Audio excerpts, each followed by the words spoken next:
warm welcome for Mitch Williams. Thank you. We're Dagwoods, where most of you guys hang out all the time, but this fan's view is we're based out of Delco, but we come here once a month, and we brought our good friend Mitch Williams along with us tonight.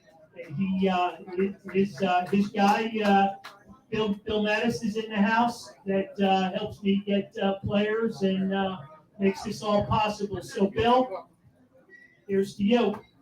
Cheers. Where's your beer? Babe Ruth's back. Yeah. So anyway, thank you everybody. We got a nice crowd. I want to turn it over to Mitch. Mitch is going to. This is your show. Turn it over to me. Okay, we're done. It's been a good show. Thank you all for coming. Food was good. And Where are we going with this? Anywhere, give us a short story of how great it is to play in Philly and how great the Philly fans really are. Well, I can tell you for a fact because I did play in a number of cities and was invited to leave every one of them. But this city, if I had to pick a place that fit me and my personality, it would be the city of Philadelphia. I think that's why we were so successful in '93. That team was a mirror image of this city, and I think we took that and ran with it and understood how much every sport in this town means to fans.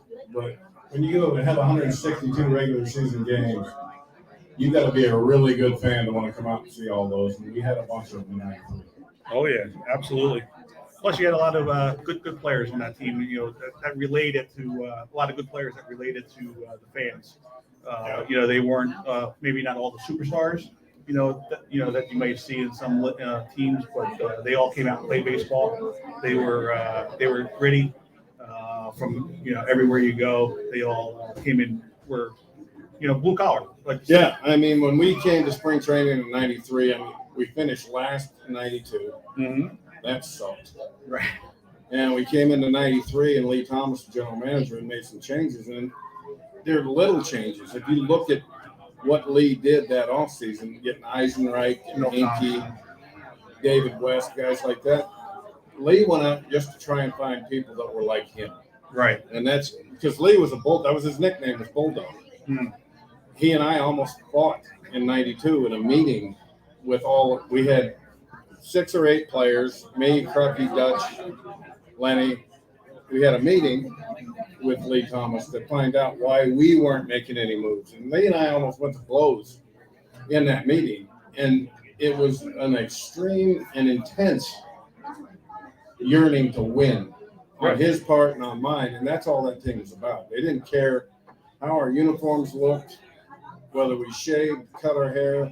We came to play baseball, and that was it. Right. No, yeah, and it showed.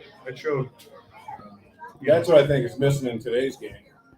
The problem being we have a commissioner that, number one, does not like the sport. He doesn't like baseball. That's been well documented.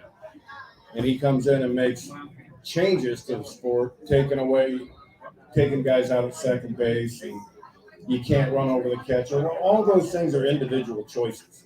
And they just so happen to be the 2 most exciting plays in our game, and he came in and took them away. So the game of baseball is in real need right now. Oh yeah, absolutely. Yeah, and it's slower. They're trying to speed up the game, and it's actually making it slower with all the analytics and pitching changes. I'm going to let y'all in on a little secret here. No way in hell are they trying to speed the game up. The longer the game goes, the more times they could show their advertisers. Right. The more times people could go up and buy jerseys and beer.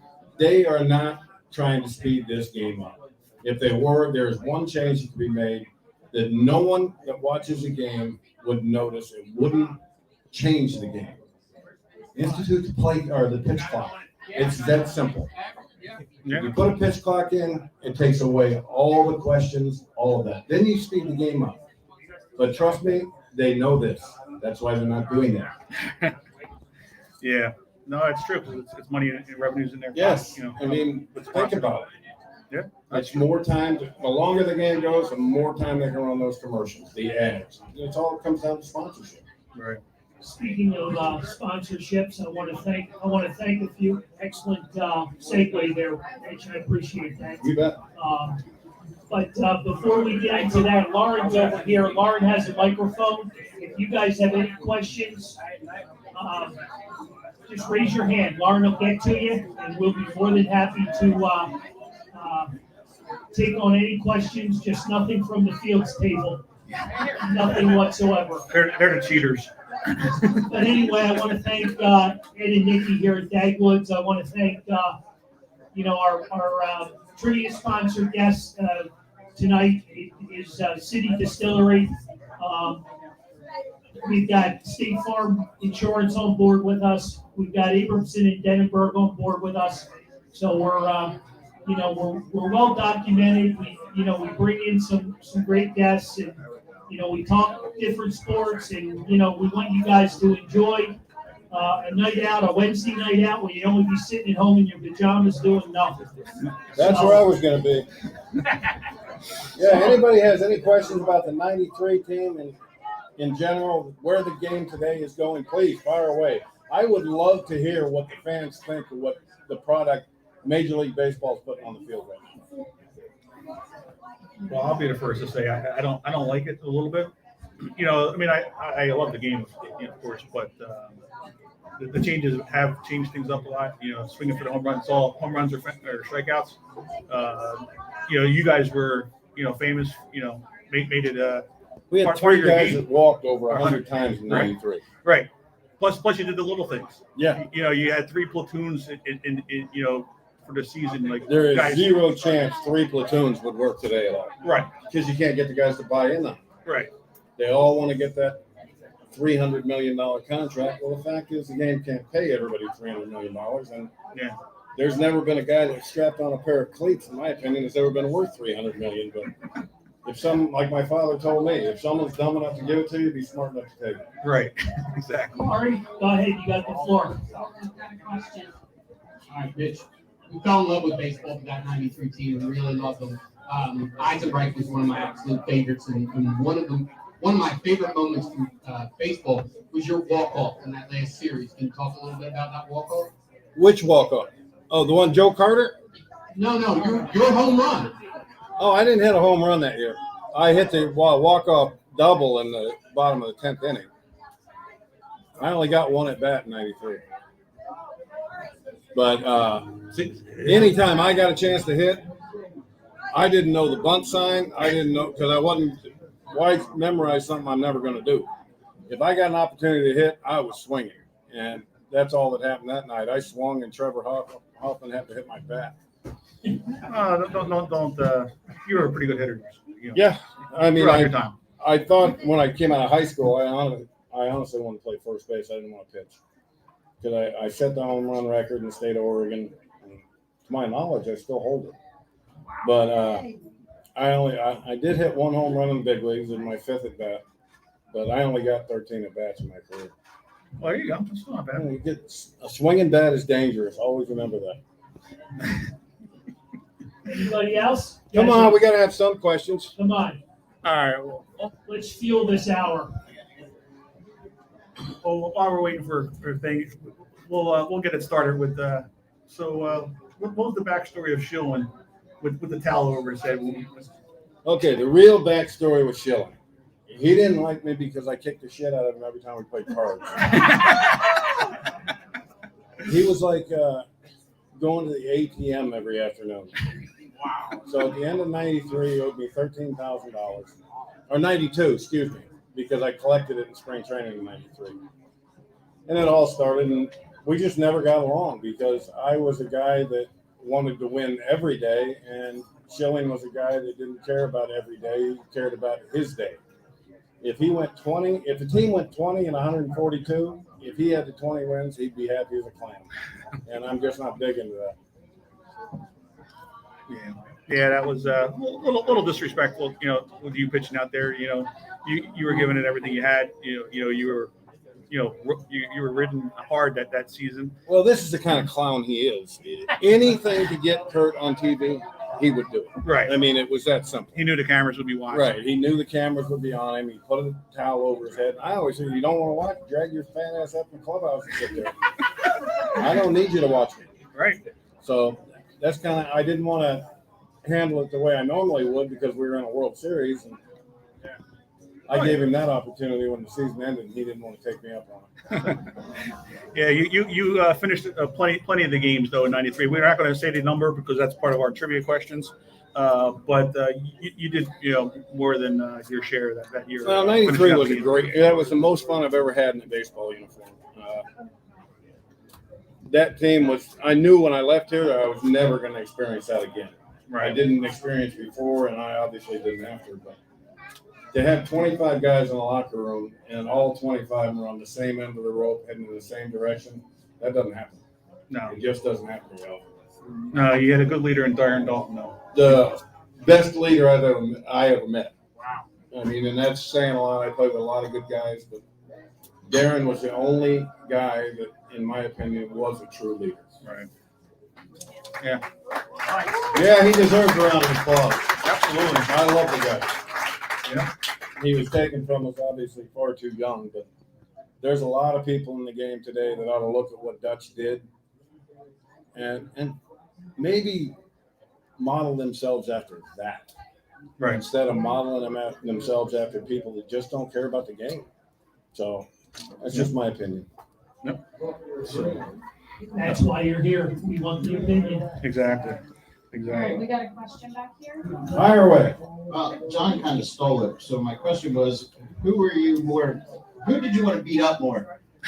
Schilling for wearing the towel over his head or Lenny for all the shit he's talked about? Well, Lenny, you have to understand something here. Lenny was hands down the smartest baseball player I ever met and the dumbest human to walk the earth. And I said, he has no common sense, none. So anything Lenny said, if you could figure out what he was saying, maybe it would be an insult. But I look at Lenny, and Lenny's Lenny. He's just dope. I mean, when your business model is to lease cars and then sell them, it's not a real sound business model, but he rode it all the way to prison. And then when he got to prison, he got mouthy with the guards, and they knocked every tooth in his head out. And that's a true story, by the way. Wow. So I honestly, it was Schilling that they wanted me to box Lenny in one of those dumbass get-together fights that they throw together for $5,000. I said, I'm not getting off my couch for less than $25. To go fight Schilling, that would be a waste of time. But I digress. Fire away, someone else. So next month's guests are Mitch Williams and Kurt Schilling. Yeah. This bar is not big enough. Exactly. Trivia time, John? Sure. Let's So I can do trivia. I'm pretty good at this. you're good with the trivia. So since we were talking about that a little bit with the '93 season with your saves, how many saves did Mitch Williams have in '93 for the Phillies? I got a handful. Oh. 41 in the regular season.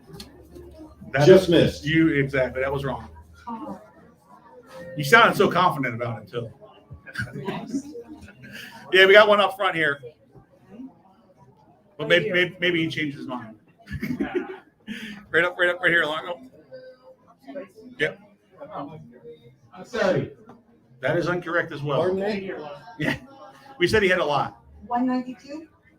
If I did that in the season, I wouldn't be here talking to y'all. See, they got everybody's got their cheat sheets. Yeah, that's a weird thing. Now we know what that was. That'd been a hell of a year if I saved 192 games. Imagine what that would be worth, huh? Well, that in '93 counting spring training, I think we played 202 games. So if I saved all but 10, that'd been a hell of a year. Exactly. We had a guess of 43. That is Bingo. correct. That is correct. 41 was the save that broke the all-time record for the Phillies. There you go. So question on Facebook about a Phillies 93 team 30-30 that ESPN would document. What's your thoughts? Is it something we want to invest in? Oh, yeah, I think that would be a hell of a show. Yes. If you talk to people and get the real story about 93, I think it'd be a really good show. Oh, yes. Yeah, that was, people still talk about it right now. You know, When you're picked to finish last behind an expansion team and you go out and you start the season 23-8, right. it was a hell of a start to the season. And it all started in the first series when Mickey Morandini hit the home run off Doug Jones to win that game. Right. You know, and you guys are more beloved than the 08 team. You know, if people. And the sad part, people ask me about that all the time. Who is a better team? Hands down, the 08 team. Oh, yeah, yeah. I mean, talent-wise, we couldn't warm them up, talent-wise. But they always ask me about that, and I said, our team played harder. Right. In 93, we definitely played harder, but we had to because we didn't have the talent. We didn't have J-Roll and Utley and Howard and Chooch and all that. I mean, they had a hell of a baseball team. Right. And they had some damn good starting pitching, too. And a closer that went 48 for 48, which that's a hell of a season. Right. But, yeah, I mean, they're not comparable teams. They're really not because that 08 team was so stacked. Oh, no, it was stacked. But, I mean, you guys brought so much more enjoyment to the city. Oh, well, You know, that I way, think you know, because that team was just a 25 fighters. Right. Well, 24 in Schilling. So, but if I had a guy that I wanted to pitch in a game I needed to win, that fat bastard would be the one I'd choose. Oh, yeah. Because he knows how to pitch. Oh, yeah, no, exactly. Yeah, like it was said, he was a horse's ass. Do all you people know why Kurt Schilling only won 216 games in his career?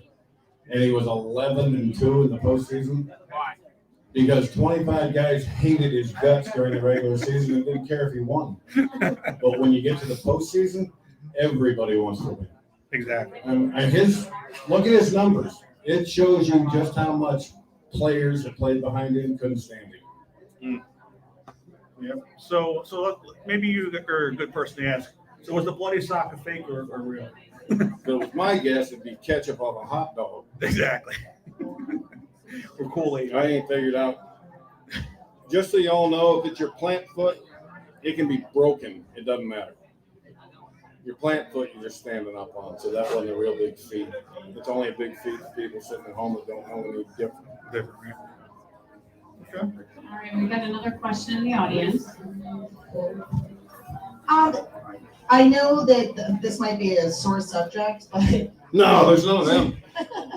do you regret it all being put into that game after the backlash of the fans of Philadelphia after the World Series? Well, I can tell you this, and this is as honest as I can be. There has never been, and there will never be, any game that I don't want to go into. When Ferguson brought me into that game, he had to bring me into that game because if he doesn't, and Roger Mason, he leaves Mason in, and Mason loses that game, Ferguson's an idiot the rest of his life because he didn't do the thing that got us to the World Series. So he was in a no-win situation, and I threw it as hard as I could throw it. It just didn't go as fast. So, no, I don't regret being in there. There isn't one game in my career that I regret being able to pitch, and it was a blessing to me.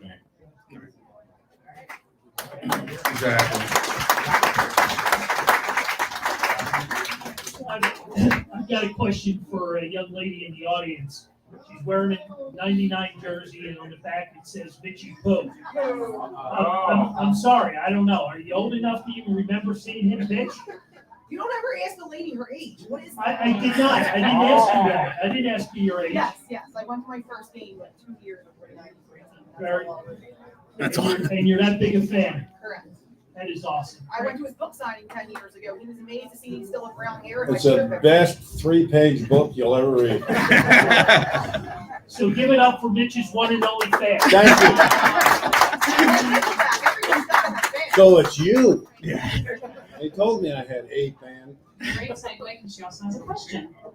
So kind of piggybacking off the last point, I went to Temple and we've actually brought up you in the getting questioned after the World Series is over.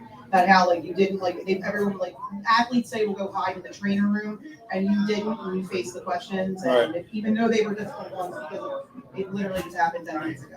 So I don't know if you were aware of that, but like that is used in certain courses as a benchmark, like how athletes shouldn't hide from the media. Well, I'm proud to hear that, but I've never understood that. I'll be honest.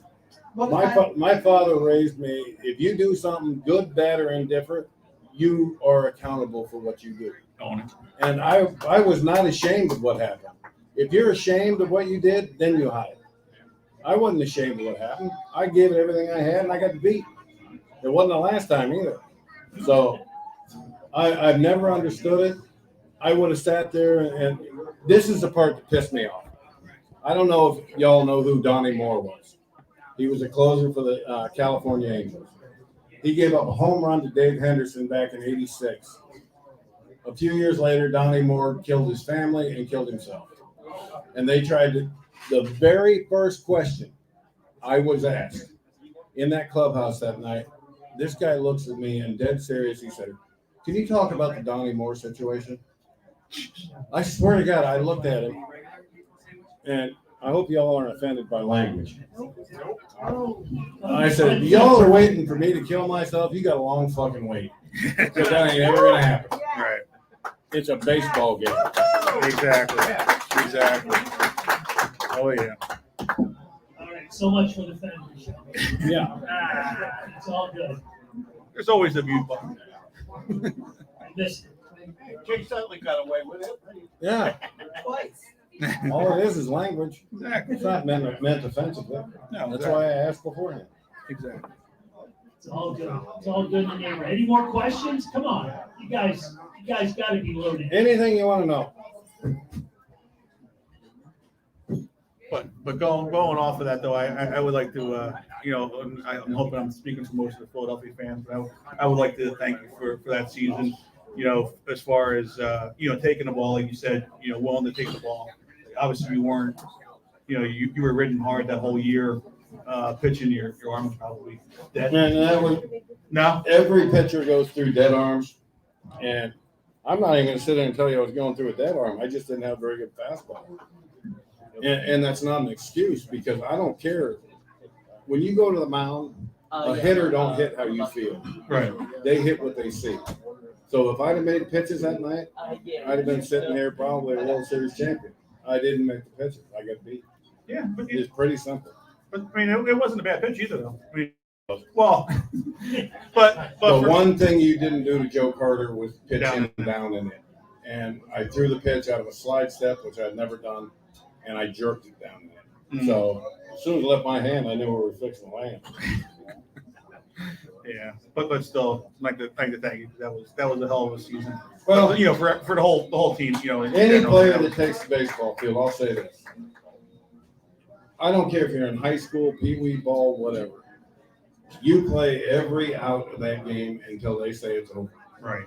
And that's what you guys did. Yes. I mean, the only person you got to be able to look at the end of the day is yourself. Right. And that's how I always try to carry myself. Oh, absolutely. Because there's nobody going to be more harder on yourself than you. No, that's what, I mean, people. With fans booing and stuff, but I mean, you're more upset about yourself. Trust me when I tell you, there is nothing anyone called me in Philadelphia that I didn't call myself that night walking off the mound. Right. So. Exactly. So. What do we got? We got trivia, more trivia? Yeah, we got another trivia question. How tall did I used to be? Right. How tall am I now? All right, so you're going to have to be quick here. So we know we have a couple people that have some cheat sheets here with a couple tables. So the infamous game with the doubleheader where Mitch actually became Mitchie Poo. What time was that hit in the second game of the doubleheader? Yeah, that's not in any Wikipedia pages. And it has to be exact because I know the exact. Exactly, because it's shown a lot. It's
So, yeah, Dickie Knowles was the guy that was assigned to be my mentor. Yeah, he was one of our guests. Yes, he was. He was actually thinking he was going to be able to come here tonight. You know? I would love to see him. Yes. Trust me, if Dickie got to tell you all his stories, you would not want to leave the bar. He would just keep you there. It's his life is an amazing story. Yes. Yeah, he got into it a little bit, but it was truly amazing. you know, he's working with the team now, still with the players. You know, now He's been different the things. PAP, is that what they call officer with the village for years? Right. So, Ben Simmons related questions. Can we get your opinion? Honest opinion. Certainly. What's your feelings on Ben Simmons? He's an embarrassment to any athlete that has ever played a sport professionally. And that's just, the Sixers are as much to blame for this as anyone. I don't know how you give a guy $175 million that cannot shoot a free throw. Right. You had a basketball in your hand your entire life and you can't shoot a free throw? That tells me you have no discipline, you have no desire to improve, you don't want to work at your craft. And I hope they let him sit here and rot for the next 5 years. Yeah. And just take away his salary. Yep. That would be nice to do. What he's doing and trying to do right now is a slap in the face to anybody that actually has to deal with mental issues. Yes. Being afraid is not a mental issue. It's a character issue. Yep. Yes, it is. And this isn't the first time he's done it. He's done it, No. you know, when he was in Australia as a kid playing for the Team Australia. And, you know, he even did it again in the Olympics. You know, he didn't want to play this year in the Olympics with them. He's a strange dude. And he's a shining example of everything that's bad about professional athletics. Waste of talent too. Waste of talent or waste of, how do you, to sit and think about, they've got to pay him that money. Right. And I give him time, he may screw it up to the point where he won't get it. Oh yeah. Because what he's doing right now is fraud. Yes. Plain and simple. And he's too dumb to figure out they will put private investigators on him to watch every single move he makes. Mm-hmm. Trust me, I know. I've been on the other end of it. But not following me, following someone that sued me. So he's not in for a real smooth ride. Right. Laurie? So another hot topic, do you think there'll ever be a salary cap in baseball? No. Just because we are never going to be broken as a union. I just don't believe that. I mean, if they allow it to happen, shame on them.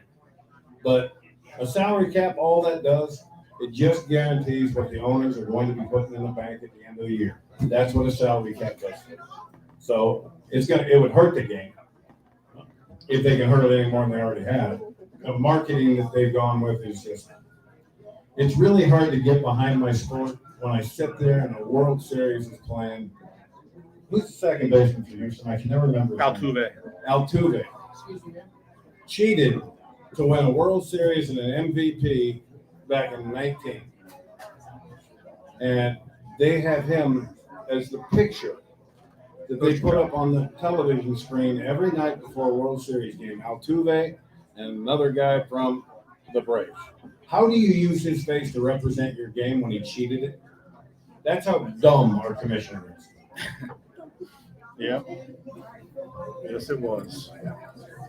Any follow-ups? Come on, you guys, you got to engage in this conversation. Come on. There we go. Another hand flying. All right.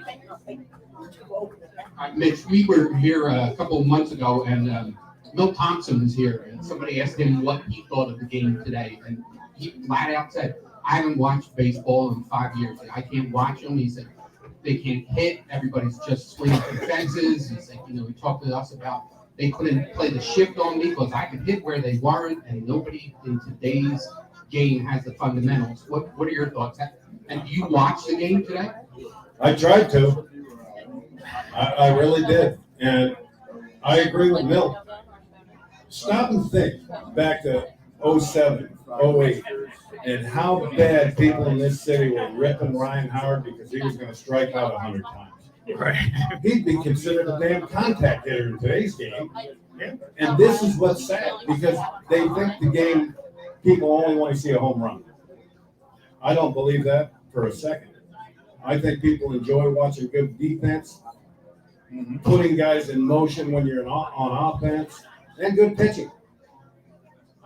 To me, to watch a guy strike, I mean, I love watching because that's what I got paid to do. But from a fan standpoint, I feel bad for the fans. I know I can't stand watching. So here in Philly, let's put it this way: when you're a game out of the division lead with 2 weeks to go here in Philadelphia, and there's only 16,000 people in the stadium, I think you guys are figuring out where the game is going. And they have to start figuring it out. If not, we're going to lose the game. Do you think it's that we're losing the game, or is it the Phillies fans are just trying to send a message to the organization? No, I honestly, I I don't think the fans here in Philly are trying to send a message. I think the fans here in Philly are just so far ahead of the curve when it comes to what fans truly feel about the games they're watching. Here in Philadelphia, the fans are smart. Right. Oh yeah. In LA, the fans show up in the third inning and leave in the seventh. It's a social event. If you don't believe me, remember the home run Kirk Gibson hit off Eggersley? That famous picture from home plate looking out? Look between the openings in the outfield part of the stadium. All you see is brake lights and people leaving. They didn't even see the home run. Right. So that's the difference in the coast. Here it's a way of life. There it's a social event. Mm-hmm. So I just believe the people on this coast are more intelligent when it comes to watching sports. Well, that's always nice. All right, we do have another question. All right, I got a really poor opinion of Mark. You're right. You gotta tell it how it is. What's your opinion of Mark? Pardon me? What's your opinion of Bryce Mark? Harper. My opinion is pretty poor. Bryce had a good year this year, but I know some things that y'all don't know, so I'll just keep that to myself. Oh, got it here now. Spill it, Mitch. I like Bryce. I think he's a good ball player. So do we. But when he had to take 2 weeks off in the middle of the season for a mental break, no. I don't care what happens, how bad you're going.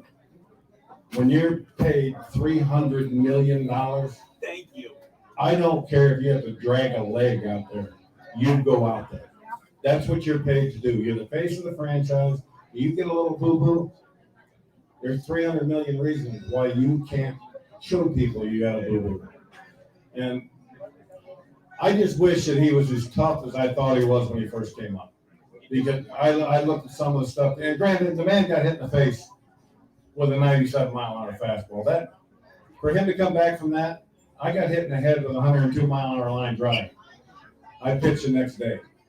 So I know what it's like to be hurt, all that. I just would love to see a whole lot more urgency on his part, getting back and being the leader of this team. That's the biggest point for me. I don't like crybabies. I don't like somebody that when they're given the opportunity, and there was another guy in this town, Scott Rowland. They wanted him to lead.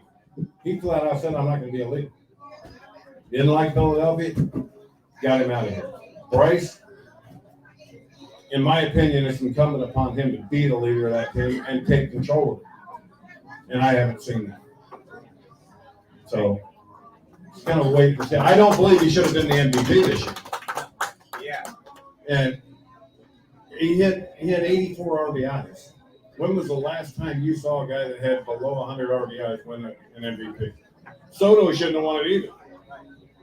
Could the Washington Nationals finish in fourth place without him? Yeah, they could have. So how's he valued? He's another guy that takes a lot of time off. I'm sorry, the game schedule says 162. When I was pitching, Good job. I showed up every day, put my uniform on. I expected to pitch 162 days. And if I didn't, I didn't. But I was ready to. I can't put myself in the game. That was up to the manager. My first 3 years in the league, My first year, I threw in 80 games. Second year, I threw in 85 games. If I didn't pitch in a game, every night I threw a 50-pitch bullpen. Every single night. Now, Girardi's trying to win a championship, and he's telling me and other fans, no reliever is going to pitch 2 days in a row. You have zero chance to win if that's your philosophy. You can't do it. They have the problem with is right now they have too many options in the bullpen. When you got 8 guys in the bullpen, that's too many guys. You can't get them enough work, and it gives the manager too many decisions to make. And Joe, I played with him. He caught me his rookie year. He caught me in my first save in the National League. It was his first game in the National League. I'm good friends with Joe, but what I saw the last 2 years, all the analytics in the dugout, if you're looking at that, you ain't looking what's going on in front of you. Correct. I'm sorry. Stats and analytics are great until they say play ball. And then you have to base your decisions on what is going on in that game. Because humans are not machines. I don't care what you do. You're not going to see the exact same thing out of the same ball player every night. So you look at what's going on in front of you and base your decisions on that. And that's not what's happening. I agree. All right, we got another internet question. If baseball goes on strike in December, what happens to the game? If they go on strike, they'll lose the fans completely. The only chance they got of fans coming back is a lockout. And Major League Baseball is not going to break our union. They've tried forever. It's not going to. It won't happen. It's going to be tough. Trivia time? Sure, we can do another trivia. Let's take a run at trivia while everybody's munching and drinking and having a good time. All right. In which year did Mitch Williams become an All-Star for the first and only time that he had? 1989? There you go. There you go. Congratulations. One whole time I was an All-Star once. Yep. Do you know which team it was for? Go check those notes. There you go. Your phone's been right twice tonight. There you go. All right, so getting back to the '93 season with the how exciting was that '93 NLCS series against the Braves, and how loud was it when you jumped off the mound? It was loud. Yeah, I was there and it was shaking. The stadium was shaking. Yeah, we went into that series and nobody gave us a chance. And honestly, we probably shouldn't have been given a chance. But when you play all 27 outs like that team in '93 did, you have a tendency to win more games than you lose. And that it just came down to the fact that we weren't willing to lose to it. Right. Yeah. Mickey Morandini with the line drive off of Maddox. If Greg Maddox had to face Mickey Morandini for a living, he'd have never won a game. Exactly. Mickey owned him. Yes. And then Hollins took him deep. Yeah, Davey was another one. Yeah. You know, so but yeah, I think I turned it around with him. The Maddox game was definitely something. When we beat him around the ballpark that night, it was a huge boost for us. And honestly, I still remember after the game was over, after Game 6, I went into the clubhouse. I mean, everybody's celebrating and everything. And there was a table like this down right in front of our lockers. That's all I did. I just sat there and took it all in. Right. Watched my teammates celebrate. That was something I didn't want to forget. All right. Oh yeah, no, that was a big moment. You know, and like I said, being there, it was shaking the stadium. That was loud. Yeah. I'm sure you felt the energy and everything from that. Yes. Is that what got you up as high up in the air as you got? You had some hang time on that. Yeah, I could jump back when I could land. I can still jump. I can't land anymore. All right, Lauren, what do you got? Facebook wants to know if you think Clemens should be in the Hall of Fame. Yes, hands down, unequivocally. Okay. He won 7 Cy Youngs. So we have the best pitcher in the history of the game other than Cy Young himself, and the best hitter in the game, and neither one of them are in the Hall of Fame. Clemens was never found guilty of a single thing. Nothing. And I can tell y'all, I don't know if you guys saw the interview he did with Joe Buck on Joe Buck's show on HBO. They could come to him today and tell him he's in the Hall of Fame, and he'll tell them to stick it in their ass. He will not go in the Hall of Fame. He's already made that clear. Wow. Very interesting. And another 93 season during the World Series there, game 4, the 15-14 game in the rain. Yeah, that was, I could have thrown him a rosin bag that night that he got a hit. Everything they hit, I mean, you just can't make that up. Yeah, that was a seesaw back and forth. Yeah. You know, I mean, Lenny carried, the offense, but he also missed a couple plays out in the outfield. Just saying. Yeah, well, but he one made up thing for you it can say back. about Lenny's defense, he's a hell of a hitter. I said he was a smart baseball player. I didn't say he was a good outfielder. Right. But no, yeah, that was, in the middle of the rain and back and forth. And, We should have won that game. We should have won that series. That's all. right. That was actually the If turning I had point done there. my job, we'd have another World Series. Well, that was a turning point in that series, that game. Losing that game. Yeah. That would have been tied 2-2. Going into Schilling. Into Schilling shutout. Schilling shutout, and you're going up back to Toronto with a 3-2 lead. That was a little, heartbreaking. But I look at all the teams I lost to in my career, and I look at that team. How many Hall of Famers were there? Molitor, Henderson. They were back-to-back champ. Yeah, I mean, they had it wasn't some a guys bad on- team that you went up against. They were already, they were stacked themselves. Yeah, they had some guys that knew how to play the game. That's for sure. Right, and been through the battles, the year before. So beating those Braves. But, Yeah. Yeah, it was. But yeah, that was interesting. Being there at the game in the rain. That was one of the toughest games I ever pitched in, honestly, because even when I made pitches, they found a way to put them somewhere where someone would stand. Mm-hmm. Oh, absolutely. So We got more trivia? we do have more trivia. Let's see how smart these folks are. You can only win once.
Did I what now? Did you love that as much as we did?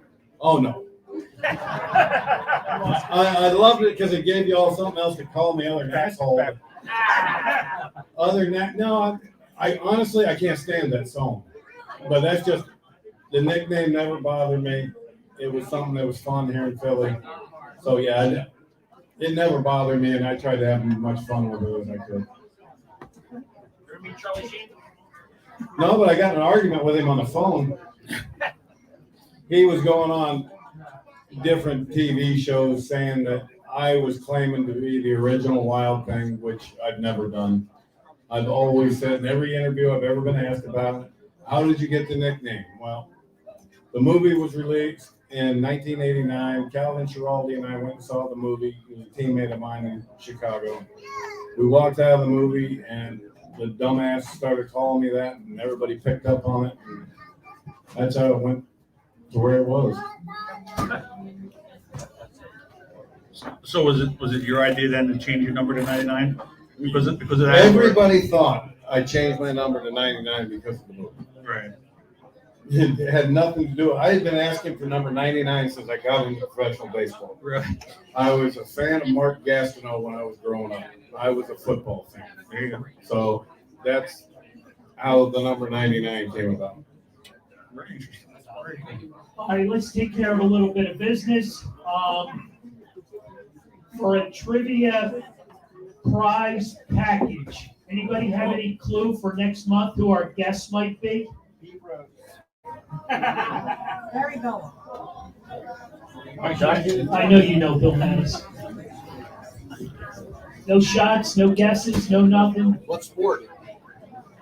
It's not baseball. It's not baseball. There you go. There's the hint. No, but I like that. I like where you're going.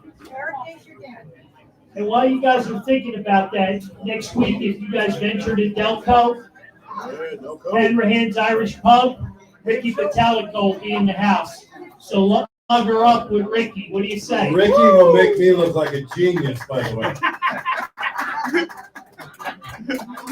All right. So We'll make sure to tell them that. That's next Wednesday night at Hanrahan's in Drexel Hill. So come on out, have fun. And again, I want to thank everybody for coming out tonight. It's been a great crowd. The stories they're not bad. Yeah, thank you. I appreciate you coming out. They're not bad. They're not bad. But so for next week here. Next month. Sorry. No. Yeah, Where's my T-shirt? You were hockey. We have You a were shirt for you. Bernie. You were on. Yeah, I was feeling it. I was feeling it. I was still feeling it. There you go. There you go. Dave the Hammer Schultz next month. Yeah. Wow. But wait, it gets even better. It gets even better. No? We're not announcing that one yet. No? We're not announcing that one. That one's too big to announce next. Santa Claus is gonna be he's gonna be one pissed off man. Oh, I'm sorry. So we're gonna have a Christmas party. So come and hang out with us, and the Jello shots will be flying. All right. And Dave the Hammer's been known to throw a few back. So that's next month here at Dagwoods. December the 8th. December 8th. Yep. December the 8th. Make sure you bring your camera so you can get pictures with Santa. You'll save yourself going to the mall because we get the best Santa coming. Yeah. You guys can check him out. He's Santa Kringle on just about every social media page out there. He does Santa better than Santa. There's been a little bit of battles being tossed around too when we were talking. He's trying to get us into a battle royal that we can. Is that right? He's trying to. All right. He's trying to. We do have one more internet question. All right. Before we run out of time. Mitch, who was the toughest hitter you faced? A guy none of you in here ever heard of. His name was Billy Joe Robidoux. He only played in the big leagues for about 2 years, and that's only because he quit having to face me. I faced him 3 times in a game in the minor leagues. This is hard to believe. First time up, he hit a grand slam off me. Second time up, he hit a 3-run homer. And I was still in the game to face him a third time, believe it or not. And he hit a high chopper to first base. First baseman jumped, caught the ball, and ran into right field with it. Didn't know he had it. So it was 3 for 3 with 7 RBIs off me. And I swear to God, my first series against the Brewers in the big leagues in '86, Valentine sends me, calls down to get me loose, and I look up the on-deck circle, and it was friggin' Robideau. I never told Valentine how bad he owned me, but he brought me in with guys on first and second. First pitch, he had a 3-run homer off me. And it happened to be ball night in Texas, and all the fans gave their balls back. It was awesome. The outfielders were running for their life. No one had a good enough arm to reach me on the mound, so it didn't bother me. Just glad it wasn't bow and arrow night. You were safe then. Yeah. But All right, you work in the crowd. Any more questions as we wind down? Which is helping people find their seat. Helping people find a seat? Atta girl. But I do have a question. Okay. Yeah, Mitch, seeing as you were saying how you're good friends with Dickie Knoll, do you golf, number one? Yeah, I started playing golf with Dickie. He's the one that actually took me out on a golf course. You and Mickey Morandini and Dickie Knoll? I haven't played with Mickey. Oh, no? No, I played with Dickie a lot, but we were together in Texas for a couple of years too. And then when I got to Philly, obviously Dickie was here. So we played a lot of golf together, but I've never played with Mickey. Yeah, he said he just took it up 3 years ago and he plays pretty much even with Dickie Knoll. That doesn't surprise me. Dickie sucks. He didn't tell us. No, I suck worse than Dickie. he said he had a 4 handicap. That's because you left-handed like me. I play right-handed. I started playing, this is a true story. Dickie took me to a golf course in Florida in spring training in '85. We were with the Rangers together. I had never played. So I went in, I got rented some left-handed clubs, and I'm on the driving range. Swear to God, I teed this ball up, and I get the driver out, and I took a big swing like my baseball swing, and I hit the ball off the toe of the driver and hit the dude next to me right in the stomach. I walked into the clubhouse, I said, give me some right-handed clubs. I want to start playing right-handed. But yeah, Dickie's one that introduced me to golf. We played a ton of it when we were in Texas. Well, he said, Mickey Morandini said he plays right-handed also. Yeah. I couldn't find any clubs that worked for me left-handed. All right, a couple more trivia questions as we bring it to an end here tonight. All right. So what's the Mitch Williams career strikeout total? Oh, I don't even know that one. Which 2 years?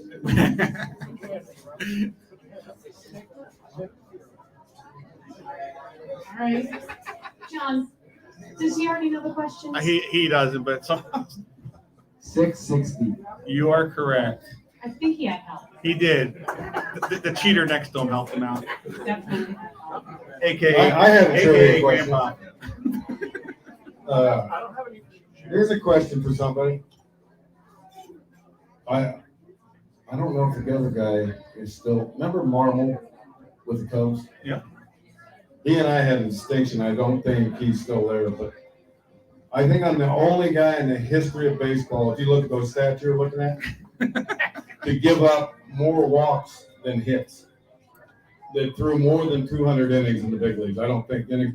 Marmol was close, or he was tied with me. We both could do it, but he found control. He found control. Yeah, I never did. You never. But that's what made it interesting for you. Oh yeah, there's a lot. I pitched as much in the on-deck circle as I did the guys in the plate. If somebody at the plate, there was someone at the plate that I knew could beat me, and a guy standing on deck that I knew couldn't, the guy at the plate was going to swing at balls or he was going to walk. Right. It was that simple. Yep. Exactly. All right, we've got about 3 minutes left. Any questions in the room any follow-ups to anything? I don't want to leave anybody out. All right, we do have a follow-up. So the Roger Clemens you said yes to, so what about Barry Bonds Barry Bonds? in the Hall of Fame? No. He's been proven to abuse steroids. I'm not one of those pitchers. If I gave up a home run to a guy that did steroids, trust me when I tell you, he did not hit a home run off me because he did steroids. He cheated. He didn't hit a home run off me because I made a horrible pitch. It's that simple. Steroids, the only thing steroids did for players, in a 162 game season, at 100 games, your body is done. I don't care what anybody tells you, your body's done. Steroids gave players 62 more games to put up numbers. That's all it did. You're able to bounce back. It does not make you a better hitter. It just makes your bounce back time and gives you a full 162 games that you can actually perform like you're coming out of spring training. You come out of spring training without steroids, like I said, 100 games, you get past July to the first part of August, your legs are gone, everything starts to go away. Hitters have to start dropping weight in the bats they swing. Now they don't have to make those adjustments. When you're on steroids, you just take your little pills, you maintain your strength throughout the whole season. That's all it did for anybody. But if you get caught doing it, I don't believe you belong in the Hall of Fame. Clemens, like I said, he was never proven guilty of a single thing. He was found innocent of perjury. Is that the last I heard in front of Congress? Yeah. They found him innocent of that. So how do you take away what the guy did in his career? You can't. Because you're guessing he did steroids? No. If you don't have proof, you don't have proof. Right. So we'll end up here because we're running down here with time-wise. So what were like your favorite memory of '93, or maybe a couple moments that you had throughout that season that had a lot of game-winning catches by Milt Thompson saving the grand slam in San Diego? I was warming up in the bullpen, so if Milt doesn't make that catch, I don't get a save opportunity. So I was really rooting for Milty to get tall right there. Some of the plays that led up to that season, just going back over all of it. I mean, even as something as stupid as me getting a hit in the situation that I did. Right. Doesn't mean I'm a great hitter. It just means I got lucky and there was things kind of going our way that year. Sorry, dunking with the grand slam on Mother's Day. Pardon me? Dunking with the grand slam, and that's another time where they probably analytics would have told Tony La Russa, don't let Lee Smith pitch Mariano Duncan. But at the time when the bases are loaded, you ain't got a whole lot of places to put him. So you got put in a situation you had to pitch to a guy that owned it. And Dunk did what he always did against the repeat. Right. Well, was there any other special moments that you knew there was something special? Like I said, the first series in Houston. Right. When Mickey hit the 3-run homer off Doug Jones, the previous year, I don't know if we put a ball in play off Doug Jones. So for Mickey to hit that home run, that told me that was going to be something special. Very cool. Well, again, I want to thank everybody for coming out. I want to thank Dagwoods for hosting the event. Take care of your servers, waiters, bartenders. You guys are awesome. I hope you enjoy the show. You can follow us, This Fan's View. Lauren, do you have anything else for us? Lauren, where's my show T-shirt? I can't advertise for y'all if I don't have a show. Oh, we have one. Oh. Double X, please. Double X. Oh my God! You guys had a picture of me in that firecracker uniform? We did. Oh wow! Oh yeah, we We have will good draw the research. raffle prizes in about 15 to 20 minutes. I'll be on the Betsy Ross in about 15 to 20 minutes. Well, you're one of them over there. So, but again, thanks to everybody for coming out, and hopefully we'll see you next month with Dave the Hammer Schultz. Thank you, everybody. Thank you.